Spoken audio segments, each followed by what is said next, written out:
Yo, what's up, guys? Today I'm joined by a very special guest, Kobe Ransom. I've had him on my channel before. Today we just want to give our thoughts on, post-game thoughts of the 49ers vs. Eagle game. Give our thoughts and reactions on what happens on for today's game. Starting off with, what were your main takeaways from today's game? I think the main takeaway is that the 49ers defense is still very good, and it's the biggest reason why they're able to win this game, because the offense got off to a very, very, very slow start.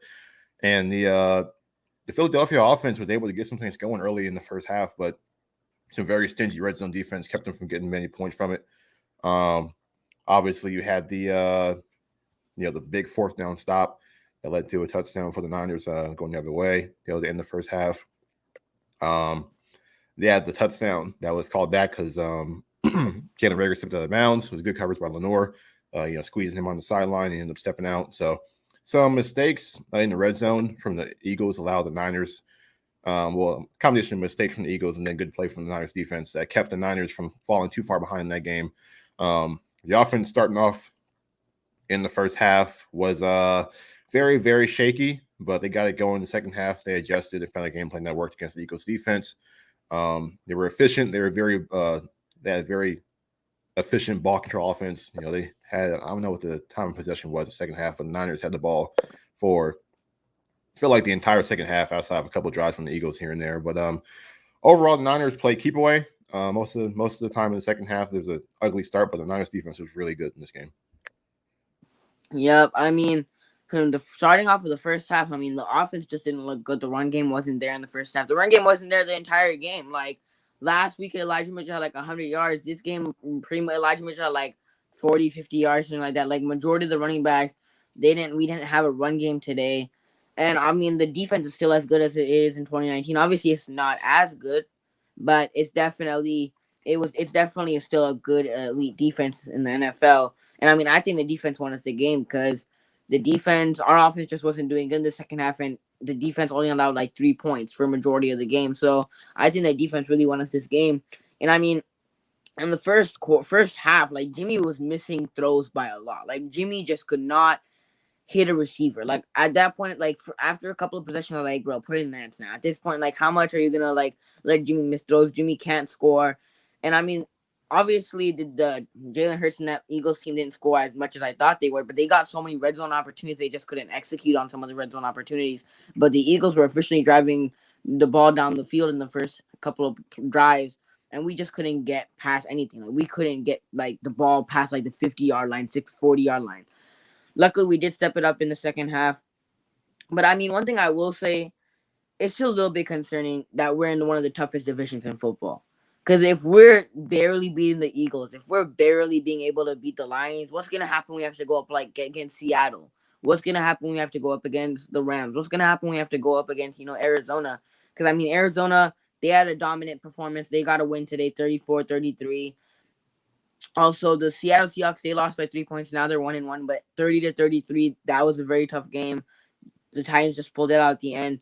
And and also the Rams. Like, the Rams are just such a good team. The Rams are such a good team with Matthew Stafford. It's really concerning that we're barely beating teams that we should be able to blow out, or we should be able to at least have a double-digit lead on them, where we're winning by last possession games, or we're winning by last possession. Can the Eagles drive the ball down the field, or can the Jared Goff and the Lions, make a play at the end of the game and tie up the game? Like we cannot lose games and choke at the end, which we were about to do against Philly. Also, like we have to be able to score enough points and beat good teams. And if we're barely beating bad teams or mediocre teams, that's not good for us. Yeah, and that's kind of where I think a lot of people's heads went, where it's like, these first two games going into the season, we're thinking the Lions and Eagles, those are two games that should be won easily.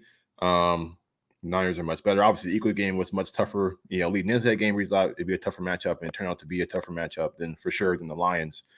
But yeah, as far as just the concern, just with the Niners obviously having some struggles, I think early season is tough. I think it's a lot of teams that are not exactly who they are going to be in the end. Right now there's a lot of things to work out. A lot of things will change as players go out and trades are made or whatever throughout the course of the season. So I think once Shanahan gets a feel for this team and we see them against some better competition, we have a better idea of where this team is at right now. Obviously, you get the just elite offensive performance in the first game. The offense struggles this game, defense is elite this game. So just overall, I mean, I think one thing we can say is the defense looks good for the Yeah, most the part. I think defense the definitely defense, looks. The and I think defense, that's Bosa like already 3 sacks already in his first two games. yeah, Like Bosa looking same Bosa. D Ford, luckily he's back, and I mean the defense is good, but also like the injuries. Like we're also getting hit by the injury bug. Sherman went out this game. Sherman had a concussion. His first carry of the game, he has a concussion. yeah, It was a turnover at one point, but then they called it back due to the penalty. Elijah Mitchell, I think he also hurt his shoulder. Even Jermichael Hasty, he also got hurt. So the majority again, running backs injured. Already Dre Greenlaw's out. Mostert's already out for all year. Brett's already out for the whole season. So like, what more injuries are we gonna lose 2 or 3 guys every game? Like, yeah. I mean, it's a concern, but every team has to deal with injuries at some point. You just hope it doesn't hit you too hard. Niners got to have guys step in and step up.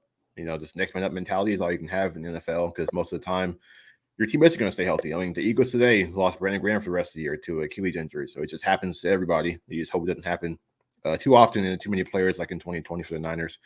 But I mean, as time goes on, we'll see. Because obviously the wild card is if and when Lance will ever play or start for the Niners. He didn't get a single snap today.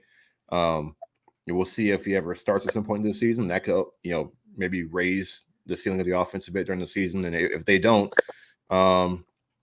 you will see how Jimmy looks. He's fully healthy. I think the most impressive thing so far from Jimmy to these first two games is just how much more mobile he is now. He gets the knee brace. He's more comfortable moving around the pocket. He's getting out of the pocket, scrambling. Just being able to avoid the rush. He wasn't sacked at all today, and a big part of that is because of his ability to get out of the pocket now. He's a lot more comfortable using his legs. Now, what's the reason for that? Is he just more comfortable with his knees now that he's 2 years removed from the ACL injury? Or is it because Trey Lance is on the team and obviously he can't afford to play bad and he'll lose his spot?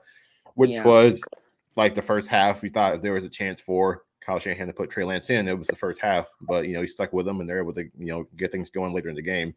But, yeah, Jimmy Garoppolo, as far as his mobility, I think that's something that just that alone helped his team a lot, where there was situations where there wasn't a play to be made, through the air and he's able to get to save a play for a little bit, just get on the pocket and scrambling. But I think the offense, I think the loss of Mostert was felt a little bit today. Running game took a yeah, while. It never really got going. They had to resort to the screen, the quick game for the most part to kind of replace the lack of a running threat for the most part. There was a lot of screens. So just the speed and just the ability to somehow always get 6 yards like every carry from Mostert was definitely missed. We'll see if that turns into a problem for the Niners because without a running game, I think we saw how ugly things can get for the Niners offense. We were unable to do play action. You're in third and longs, and Jimmy Garoppolo was in that first half obviously missed 2 throws outside the numbers where he had a clean pocket and receivers were open and he just missed them. And then after that, Kyle pretty much shut it down for the most part as far as attacking them down the field. It's more so just things over the middle, quick passes. So the offense is right now is the question mark. Will that change with more reps, more time? This is the first time this group together, is playing together. Obviously, because of 2020, just all the injuries, these guys barely played together. Just a whole new group. Jimmy with a full season with Trent Williams, obviously Alex Mack now in the mix.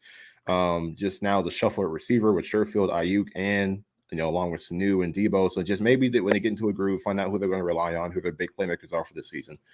The offense might pick it up a bit more. But so far, the question mark was the defense at cornerback, and today was a good day for Salvador Lenore. I know he had the one play to Quez Watkins, but when you got speed Also, like that, every once in a while, that happens. Go ahead. yeah, but also one guy I was about to mention is Josh Norman. Like Josh Norman, obviously people like, yo, Jason Red, that's gonna be a big loss.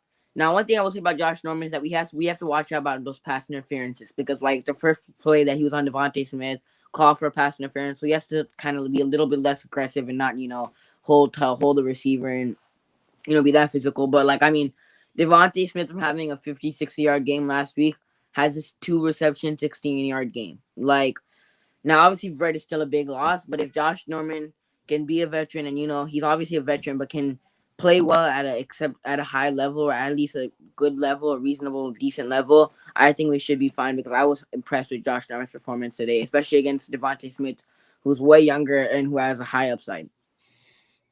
Yeah, I mean, as far as the Niners secondary, I mean, without that big 91-yard reception from Quez Watkins, Jalen Hurts is pretty much 11 for 22 for 99 yards. I mean, there was really nothing through the air for the Eagles' passing attack. And Dalmor Lenore was very good in this game. Jaquiski Tart and obviously Jimmy Ward were also fantastic in this game in coverage. Yeah. The surprise is really Josh Norman. I think we kind of expected Lenore to be pretty solid the way he's played so far up to this point, but Norman was the question mark.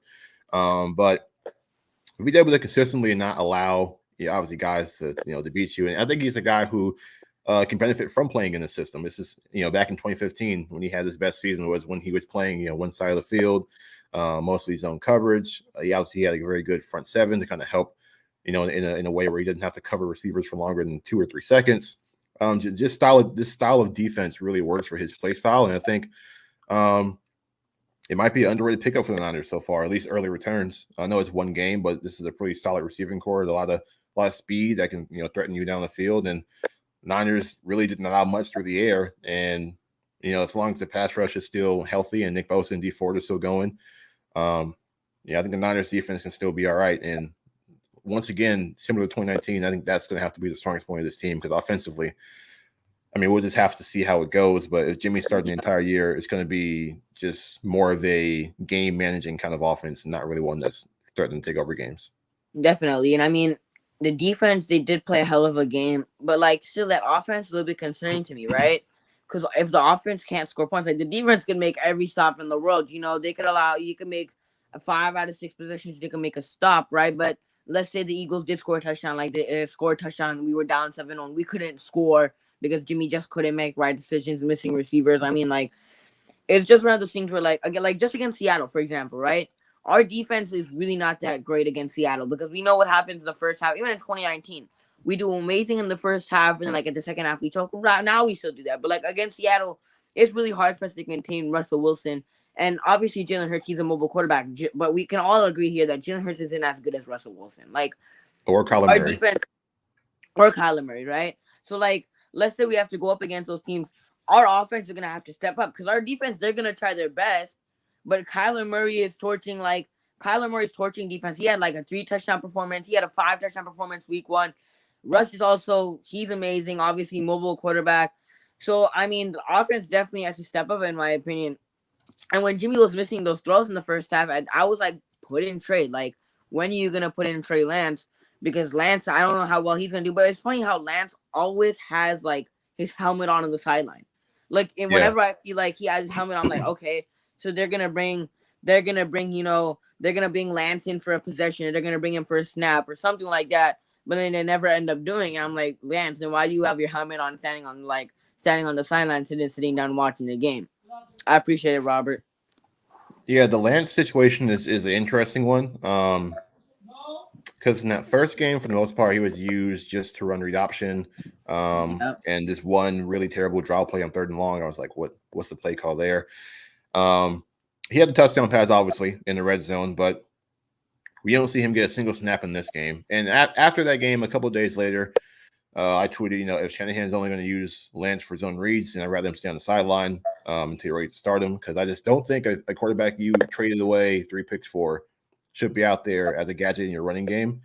And then today, he doesn't get a single snap. So it seems like Lance, obviously, because Shanahan was talking about, throughout the training camp session that he was going to use them both, and just it's going to be a two quarterback system kind of thing, and he was just going to go by feel, based on looks. And there was times in that first half where you thought Kyle could have put in Trey at some point to provide either a spark or possibly get the run game going, or change the looks that the Eagles are getting. There was a chance numerous times in the first half for him to get Yep. Trey in for at least a play or two, not even a whole series, just a play similar to the Lions game, or if you want to go to the preseason, which we know preseason doesn't always count, but as far as what you see, but even then, like just something to give the Eagles a different look to get something going on offense, and he never did. And that leads me to believe that that Lance, I mean that Kyle Shanahan is really serious about having Jimmy Garoppolo probably played and start throughout the entire season. Obviously, unless Jimmy just happens to fall off a cliff and the offense just really can't get anything going.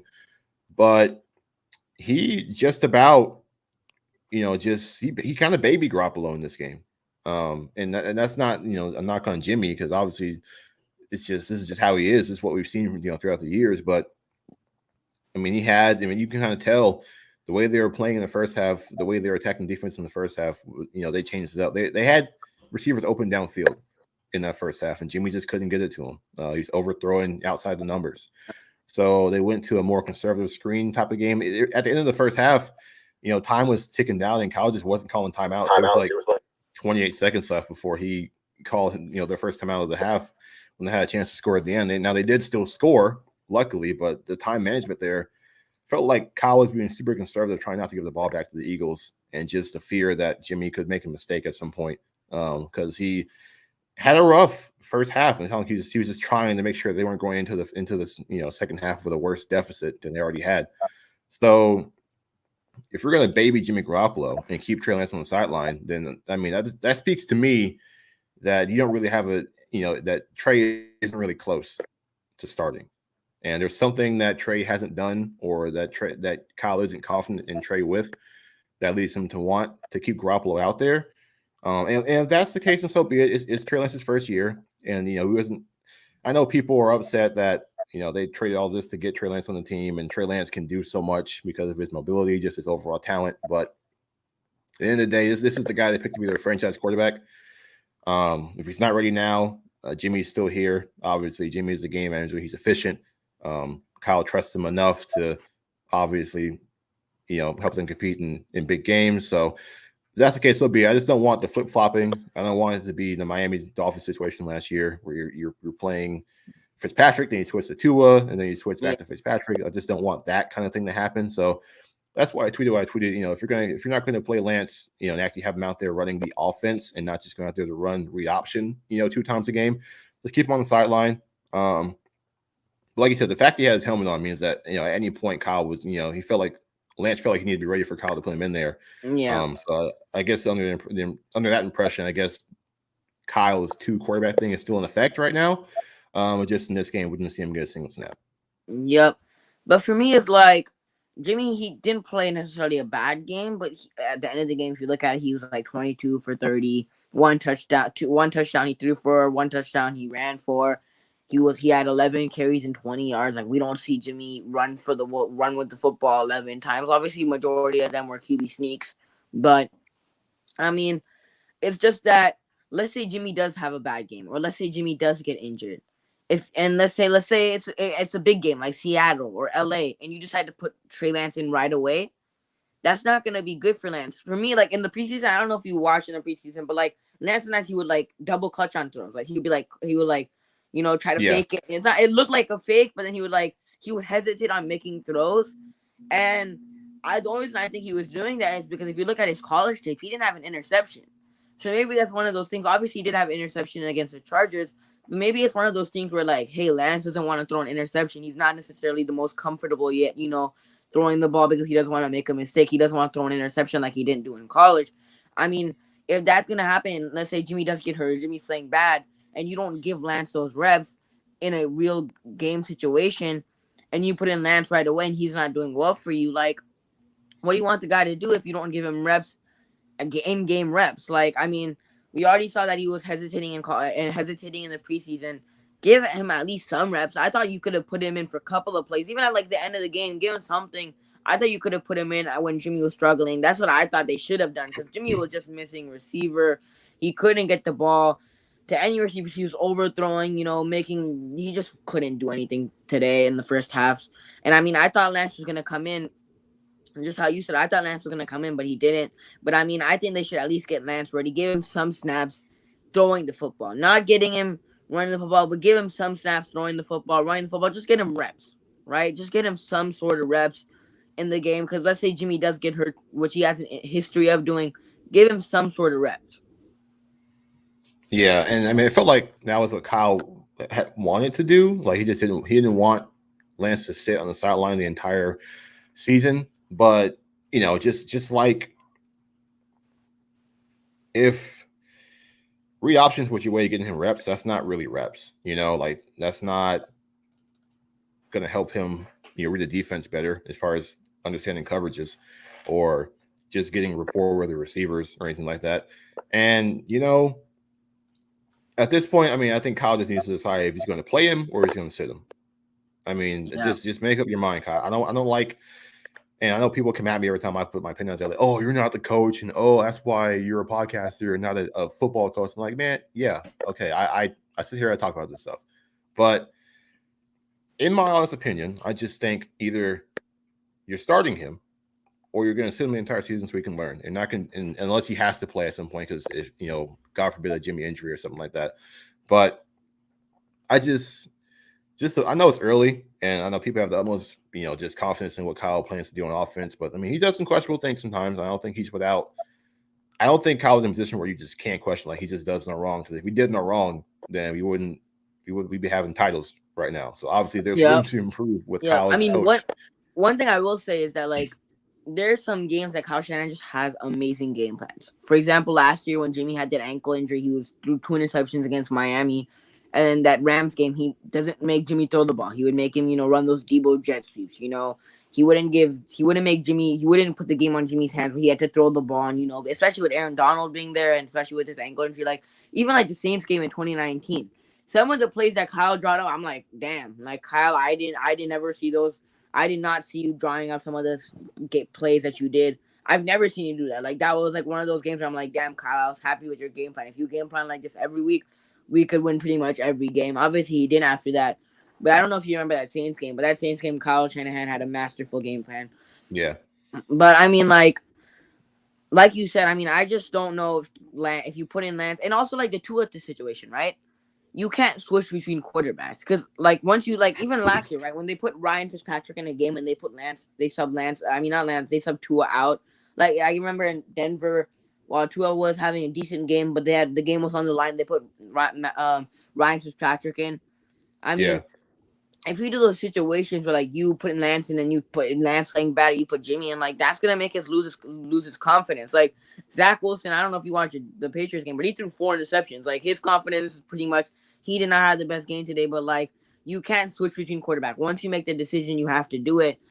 And I mean, if he has to play, if Lance has to play, and then Lance is not ready, I mean, what are you gonna do about it? Because I mean, Lance, he needs those reps somehow, some way. He needs to get at least some sort of reps, right? Even last game, like, don't keep running the read option. Give him some type of rep throwing the football, even in preseason. Like, obviously, I know in the first 2 games, but in the Raiders game, some like one possession he had by himself. I think 1 or 2 possessions. Otherwise, when they were running the 2 quarterback system, all they would majority of the time they would do is put Jimmy in to throw the football, and they would put in Lance, and Lance would just hand off the football. Like, how is that going to make Lance better, and how is that going to make Lance more comfortable in a real game situation against another team, like against starting defense or against another team in general? How is that going to make him better? It's not. So, I mean, Kyle Shanahan really has to give Lance some sort of reps. But moving on from the quarterback, Deebo Samuel, like, damn. Yes. And one thing I want on Deebo Samuel to have a like amazing 1,000-yard year this year, but I have George Kittle on my fantasy team, and George Kittle just had like 17 yards and 4 catches, and I'm like, damn it, Deebo. And what even makes it worse, right? Because one of my friends, shout out Not Trevor Sports Kid, go subscribe to his channel if you haven't already. He posts Niner and football content there too, so go check out his channel. Go subscribe to his channel. He's a diehard Deebo fan. Like, he's a diehard Deebo Samuel fan.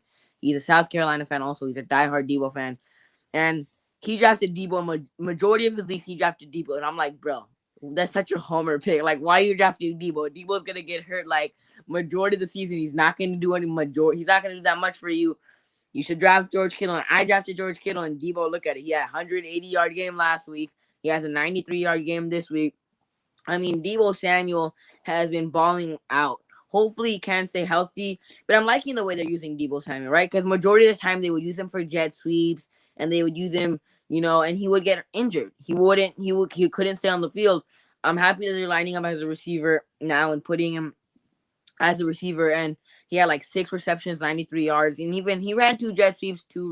He ran two jet sweeps for 8 yards. But I mean, I'm just happy the way that they're using Debo Samuel right now. Well, the biggest reason why Debo Samuel is having such a great start to the season is because he is at his best in the area where Jimmy Garoppolo is at his best, and that's over the middle of the field. And over the middle of the field, I'm pretty sure like almost every route he's ran has been over the middle of the field, either an in-breaking route, a drift route, or just a slant of some kind. Where he's able, obviously, to use his ability to yards after the catch, just how elusive he is, how powerful he is as a runner.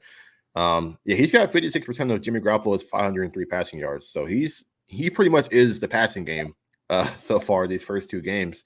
And I almost feel like he is having the role that George Kittle normally has, where he's the guy over the middle. He's the guy getting, obviously just yardage after the catch, just a safety blanket. That's been Debo for the most part. And obviously the situation where going into the season, I think a lot of people just felt like Debo will get used less a little bit because Ayuk's emergence last year as a rookie. And now we have the whole situation with Ayuk, this year was, just whether we're guessing whether he's in the doghouse or not.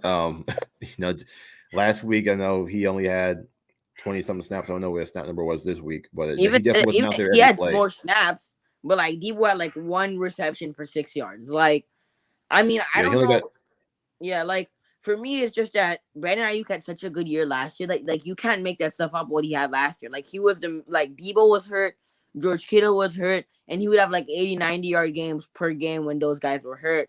I mean, yes, Ayuk might not be in your doghouse, but like even Sherfield, he only had 1 reception today for like 9 yards. So like if Sherfield is in your doghouse, like I don't know, man. He only had 1 reception. He didn't have that many snaps he didn't have that many snaps today. So like Ayuk, I think Ayuk and them had like similar snaps. I think Ayuk and Sherfield had similar snaps. So and it's not even like I don't think it's just Sherfield in the red zone on the touchdown in the red zone in the first half. I mean, they had Sanu, Debo, and Jawan Jennings out there. I think and Sherfield.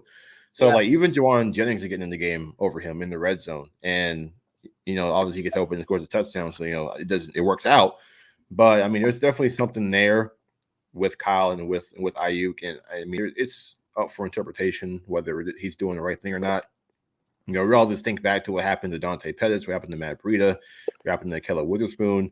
Just when these players get into just Kyle's doghouse and gets on Kyle's bad side, normally, they don't come out the same.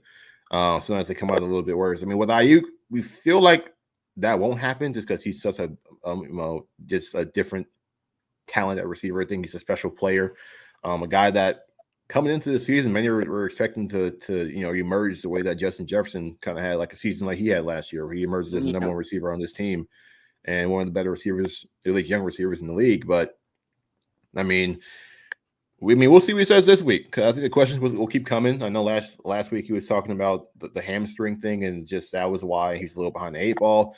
But I mean, even if he was coming back from the hamstring, I mean, a guy with his talent, he's still, no disrespect to Sherfield, but he's more talented than Sherfield. Even to come back from hamstring, that doesn't change. Like he's still a better overall receiver than Trent Sherfield is, at least in my opinion at this moment. So it's got to be something else that Kyle doesn't like with him. Hopefully Kyle starts to see what he wants to see, so that you can get back out there and start playing, more so 40, 50 snaps a game. But when he's out there, they're not even looking his way, man. Like it's just like he's mostly run blocking, or he's running a clear out route for another receiver, or he's just kind of just out there blocking. It's not even like they're running plays to his side. Like last year, they had slants for him, they had screens for him, end arounds. They had a bunch of stuff for Ayuk. I mean, Ayuk, like Yeah, some of the games where Debo and George Kittle were injured, even like he would have like 80, 90 yard games. Like he was pretty much getting the ball majority of the time. They would target him majority of the time. Like what happened? like Kyle would run plays for him, Yeah, like like what literally like try happened to get the between ball in you and his Ayuk? hands. Yeah, and now I he's just not hope even Ayuk trying to do doesn't that at ask all. for a trade. That's what I hope he doesn't happen. Like Minka Fitzpatrick asked for a trade from Miami, like because the team was bad. This team is good, and Ayuk is good. They're just not utilizing him. They're just not utilizing him. I don't know what it is. Last year you did, and this year you just don't want to. I don't know, Kyle. Does he have beef? You have beef with Ayuk. Ayuk's not doing something that you like, but like, I just hope Ayuk doesn't ask for a trade because Ayuk is a young, talented receiver who, just like you said, who was expected coming into the season to have a breakout year, to have a Justin Jefferson type year. And as it looks like, first 2 games he has less than like 20 receiving yards. I mean, yeah, he's got a 1 catch in 2 games for what, like 6 yards, and that's definitely not what we foresaw coming into this season. I mean, I don't think he has any kind of leverage to do anything like that to ask for a trade. But at the same time, you just whatever is going on, you just hope it fixes it. I mean, they're able to resolve whatever the issue seems to be. Because Ayuk is a really talented receiver, and him being out there can raise the ceiling of the offense as well, just giving Jimmy another guy to throw to rely on. But yeah, it's a really confusing situation. And even Sermon was the last guy to get carries for the most part. And he got And a concussion. before he went out with hurt, yeah, which is just nasty hit. He got hit in the head like 3 times in that play. So hopefully he's all right. It's not nothing too severe, but yeah, even Sermon was just it was Mitchell and it was Hasty. And then I think it was Cannon next. I think he got in before Sermon He too, and also then got Sermon one finally carry, got but out that was there. like one carry for like a Yeah, 19 yard. But like for me, for Sermon, that makes me upset is yes, Sermon. I don't know what it is with Kyle, but Kyle, you traded up to get Sermon. You third traded round up pick.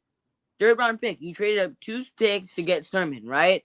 And now if you're not going to utilize him and you're utilizing Elijah Mitchell more, which obviously Elijah Mitchell, I get what he did last week, but then like you get when even the time that Sermon got to carry, he got to carry like in the fourth quarter and like 4 to 4 minutes It was left. a good run too. It was a good It was a run. good run. 4 to 5 minutes left. You give him that first carry.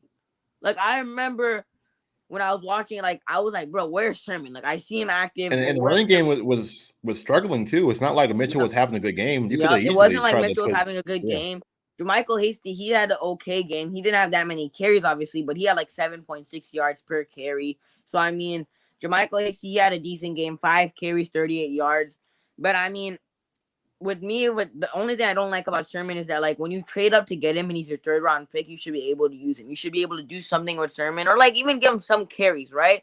But when you give him a carry in the fourth quarter with like 5 minutes left, that shows me that you don't. There's something that you don't like about Sherman. That shows me that Sherman's not showing enough. And I mean, like you don't send a third round pick on a guy that you don't think can help your team right away. Same thing with like a second round pick. Like the first 3 picks are picks that are important, right? Like I mean, even Lenore. Lenore is like a fifth round pick and he's starting before. Now obviously he has cornerback injuries, but like Lenore, Jalen Moore, these guys are playing better than Sermon did in the first preseason game and he did now. So like I mean, it's not that even if Sherman's not playing well, but like give him some sort of carries before because he's your third round pick. Like, and Elijah Mitchell and Jermichael Hasty wasn't working today. Like the run game was not there, and the fact that you give him a carry like in the fourth quarter, that just doesn't make sense to me whatsoever.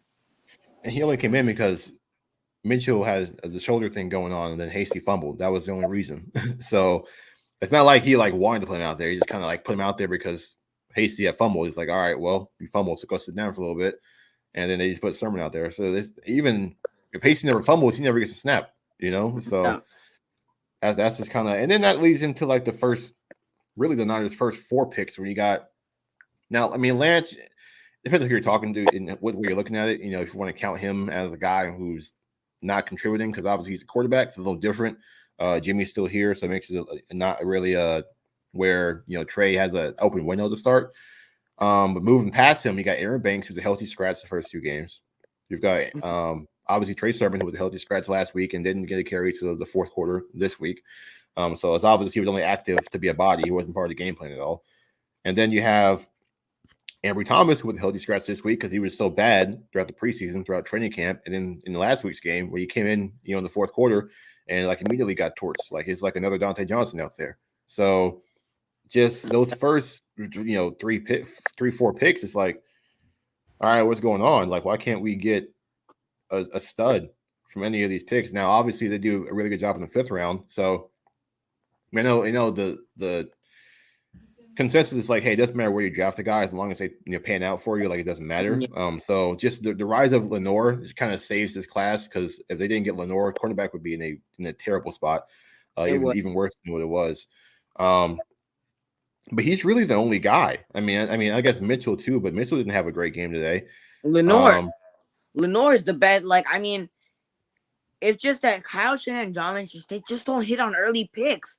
If they could just hit on those early picks, their 5th rounders, they hit on those picks. Like George Kittle, 3rd round they got Dre Fred Warner. Greenlaw. If they could just hit on their early picks, they would be fine, which they don't do 1st, 2nd round. If they could just hit on them, majority of the Yeah, 3rd rounders the wasn't good thing. outside of Fred. Like, I know people say like, but they hit in their 5th round picks. Yeah, but this team could be absolutely loaded if they hit on their Yeah. 1st round picks and their And early it's round picks too. harder. It's harder to find a stud in the 5th round, and in the 6th round than it is to find in the 3rd or 2nd round. Like, imagine if like they had hit on Witherspoon, they could have Yep. let Verrett go and not have to take a risk on him with his injury history. And no offense to Jason Verrett, I know he had a great season last year, but if you hit on Witherspoon or you draft a corner earlier, you don't have to take a risk on a guy who's been injury prone because you don't have anyone else to rely on. So just looking at that, like there's areas in this team where this roster could be. It's a good roster, but it could be better if they were better with the picks that you're supposed to get the stars from, like your Yeah. early round picks. Those are guys who supposed to be like the most likely to turn into a star. Jalen I know Hurd, there's always sleepers, but yeah, the Jalen Hurd, Jalen Hurd CJ pick. Beathard. Like Jalen Hurd, you brought him back as a roster spot. He's on IR. CJ Beathard, he's not even on the team anymore, and that was your guy, Kyle. Right? Like that was your guy, Kyle. You wanted CJ Beathard on the team. He's not even on the team anymore. If they could just hit on their early picks, which they don't do, like if there's some of those draft picks, right? Like let's just say 2017, the Niners need a quarterback. Instead of going after a quarterback in Deshaun Watson or Mahomes, you decide to go after Solomon Thomas, who's a bust. Fine. Even if you want to go after an edge rusher, go after like a TJ Watt who was drafted in the 1st round. TJ Watt's like a stud. A stud. Imagine TJ Watt and Nick Bosa on the same defensive line. That would be a scary defensive line. Yeah, That would be a yeah. scary, scary defensive line. And if we could just hit on some of those early picks, our team would just be stacked, just like you said. Obviously, I'm happy with Deebo Samuel that he's panning out, but even if Deebo last 2 years, my thing was like, bro, we could have gotten DK Metcalf or AJ Brown, and we didn't. And Deebo's missing majority of the time. Now I get you could say Deebo does fit with our scheme, but he does. Like last year, he didn't even play, miss majority of the season. Same thing with his rookie season, he missed a couple of games. As much as Deebo Samuel might fit our system better, if DK Metcalf and AJ Brown are still playing and they're getting a 58, 60, 80-yard games, I'm fine with that as long as they're playing. But Deebo Samuel didn't even play the last 2 seasons. I'm happy that he's having a bounce back season. Even the Jalen Hurd pick, like Jalen Hurd, he's on IR. Like the fact that you brought him back and gave him a roster spot, he's on IR. He's not doing anything for you. And they could have gotten Terry McLaurin, who had a 100-yard game against James Bradbury, who last year had an amazing year. He put up a 100-yard game with Taylor Heineke at quarterback. Like Terry McLaurin, I remember I saw the stat. Like he had like 7 or 8 different quarterbacks in his first 2 seasons and in his first 2 seasons in Washington, and he's been dominating with multiple quarterbacks. Whether that might be a bad quarterback, whether that might be a mediocre quarterback, whether that might be a decent quarterback in Alex Smith or Fitzpatrick, he's been dominating. Yeah. Then also you look at this year, they drafted Asante Samuel instead of Aaron Banks, who they could have drafted that didn't trade back. I And wanted obviously a traded Sunday back Samuel. before. I really wanted him Yeah. so badly, Like and he's been imagine a stud. they took Samuel and then also still drafted Lenore, and then you had Samuel and Lenore, and your corners would be fine. Yep. You'd be fine at cornerback, and you just I don't like the. The I don't Raiders feel like made a I'm like a better pick in the complainer. 2nd round than us. Like the Raiders, who legit the guys that they can get in like the 2nd round, they draft them with like their first pick. Clean Farrell, who was a healthy scratch on Monday, and Trevon Moore, that would have they got Trevon Moore, like who's an amazing pick. Imagine if we had Asante Samuel Jr. Like, Asante Samuel Jr. would be a big help to this team. Asante Samuel Jr. and Lenore. You wouldn't have to draft Ambry Thomas. And what makes it worse is that Aaron Banks is a healthy scratch. So is Ambry Thomas. So is Aaron Banks. So was Trey Sermon last week. I mean, all these guys that you drafted early are healthy scratches for you. Yeah, they've all been. I mean, I guess I won't count Lance because his situation is different. But yeah, the other 3 picks have all been healthy scratches at least one time this season, and that's like you missed like bad on like a pick. And I know it's early, and these guys develop over time, but yeah, it's just not a good look. I mean, I know you say, hey, well they hit on the late picks, yeah, but this roster could be absolutely loaded if they hit on these early picks too. And I'm not saying hit on all of them because obviously the draft is a tough thing, but I mean, if you could at least get one stud in the early rounds per draft class and hopefully get like one sleeper in the late rounds, then that's like a good draft. Yeah, so the Niners like rarely happens to us. Samuel Jr. and Lenore, I would be happy with that. Like, and if Lance pans out, I would be happy with those 3 picks, Yeah, right? that'd be a really Like, good you draft. don't hit on those. And Jalen Moore, right? Speaking of Jalen Moore, he was playing preseason. He got some snaps last week. I don't know if he got snaps this week. I wasn't paying attention to Jalen Moore. But I mean, even him, he's like a 5th, 6th round pick. He's playing. Aaron Banks, who's your 2nd round pick, isn't playing because you are healthy scratch, and that means that he's not ready or he's not doing well in camp. And I mean, even from Grant Cohn, shout out Grant Cohn, from his reports, Aaron Banks was getting beat in training camp so badly on one-on-ones, it was not even funny. Yeah, him and Ambry Thomas both had really bad camp. He's your 2nd rounder. Didn't you say McGlinchey wanted him to draft? He's a Bay Area guy, he's gonna be a stud for us. Like, he's a 2nd rounder. Asante Samuel Jr. is playing right now, isn't he? He's playing right now. He's balling out. He even got an interception against the Niners. So in preseason. So like, I mean, he's playing like your 2nd rounder's a healthy scratch. That means he's not ready. He's not ready to go. I mean, if the Niners just hit on their early picks. But obviously I'm happy the Niners are 2-0, which is great. There are obviously some frustrating things about the Niners, but I'm just glad the Niners are 2-0.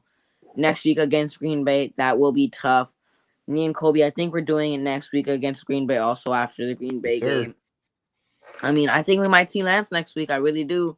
If Jimmy G struggles and that Packers defense plays well, which I don't think that's gonna happen because obviously I think the Packers are gonna be good, but Darius Smith, he's on IR for at least 3 weeks, so he's not playing next week. So with David Bakhtiari either. Dude, I'm so happy to see Nick. I want Nick Bosa to have like 3-sack game next week. Yeah, Nick Bosa was. He had 2 sacks. He was big game. He was dominant this week against a good O-line, and yeah, I mean, without Bakhtiari out there, he's gonna have another big day, probably next week as well. So I expect him to have a big game next week. I mean, Aaron Rodgers coming to the Bay just never really goes well. I don't even count last year. Last year's a weird year. So just the last time we saw them was 2019. That's just in my head. That was both of those times weren't pretty. But one thing I will say is that we don't have Mostert, who was key points of both of those victories in the regular season and in the postseason. And I mean, even DeForest Buckner, he was also a big stud in both of those games. He's not there anymore. So there are some notable losses that we didn't have in the 2019. But whenever, like you said, whenever Rodgers comes to the Bay, it is trouble for him. But that basically wraps up the show. I appreciate you joining me, Kobe. If you haven't already, go check out Kobe's channel on YouTube. He does his podcast, Niner Wire podcast. I'm not Talking Niners podcast, sorry. Talking Niners podcast. I was getting confused between Sam's channel, but Talking Niners podcast. He does that with Niner Wire Sam. And go subscribe to his channel if you haven't already. I will put the links in the description. Go follow him on Twitter, man. This man has like over 2K on Twitter. He's a Twitter legend. Go follow him on Twitter if you haven't already. I appreciate everybody watching. Please like and subscribe to my channel. Also, like the video. Subscribe to the channel. Obviously, if you guys already don't know, I'm trying to get 500 subscribers and try to get 1K before the season ends. I will be pushing out more content. I will be doing my show with Sunil this Tuesday. On Wednesday, I will have Ben Myerson on the channel. And next Sunday, I'm also going to have Kobe on after the Niners vs. Packers game. So please subscribe. You don't want to miss it. I'll be posting a lot of content. I post a lot of content, like 3 streams a week, 4 streams a week. So you don't want to miss it. So subscribe. Go subscribe to Kobe's channel. Go check out his stuff, Twitter, YouTube. I will put the links in the description. I appreciate everybody watching. I'll see you guys later. Peace.